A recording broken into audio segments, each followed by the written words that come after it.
गांव के एक कोने में हरे भरे खेतों से घिरा एक छोटा सा झोपड़ा था। वहीं रहता था आदित्य, एक 15 साल का लड़का जो दुनिया में अकेला था। उसके माता पिता की मौत के बाद उसे किसी का सहारा नहीं मिला। पेट भरने के लिए उसने जंगल में जाकर सूखी लकड़ियां काटकर उन्हें बेचने का काम शुरू किया। हर सुबह सूरज उगने से पहले आदित्य अपनी कुल्हाड़ी उठाता और जंगल की ओर चल पड़ता।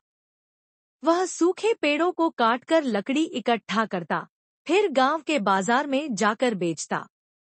दिन भर की मेहनत के बाद भी उसे बहुत कम पैसे मिलते, लेकिन वह कभी हार नहीं मानता था। गांव के लोग अक्सर उस पर तरस खाते, लेकिन आदित्य को किसी की दया नहीं चाहिए थी। वह अपने दम पर खड़ा होना चाहता था। एक दिन जब आदित्य जंगल में लकड़ी काट रहा था, उसने एक विशाल और चमकता हुआ पेड़ देखा। पेड़ की जड़ें सुनहरी लग रही थी और उस पर अजीब चमकीले पत्ते थे। यह कोई साधारण पेड़ नहीं था। जैसे ही उसने कुल्हाड़ी उठाई, उसे एक बूढ़ी आवाज सुनाई दी। पुत्र, यह कोई साधारण वृक्ष नहीं है। यह तुम्हारी मेहनत का इनाम है। आदित्य चौंका और पीछे मुड़ा। सामने एक वृद्ध साधु खड़े थे। उन्होंने कहा, इस वृक्ष की लकड़ी बहुत कीमती है, लेकिन इसे काटने से ज्यादा इसे बचाने का लाभ होगा। आदित्य ने साधु की बात सुनी और सोचा, अगर यह पेड़ इतना खास है, तो इसे बेचने से ज्यादा इसकी सुरक्षा करना बेहतर होगा। उसने गांव के लोगों को बुलाया और बताया कि यह वृक्ष दुर्लभ है और इसकी लकड़ी से कई चीजें बनाई जा सकती हैं।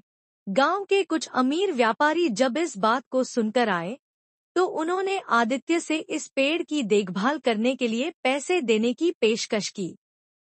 धीरे धीरे उसने उस जगह को एक लकड़ी का व्यवसाय केंद्र बना दिया, जहां से वह केवल सूखी लकड़ियां ही बेचता था।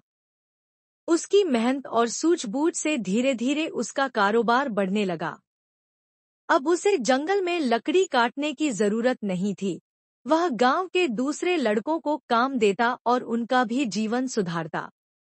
इस तरह कुछ वर्षों बाद आदित्य न केवल अपने गांव का सबसे बड़ा आदमी बना। और ऐसी इंटरेस्टिंग कहानी देखने के लिए हमारे चैनल को सब्सक्राइब करें।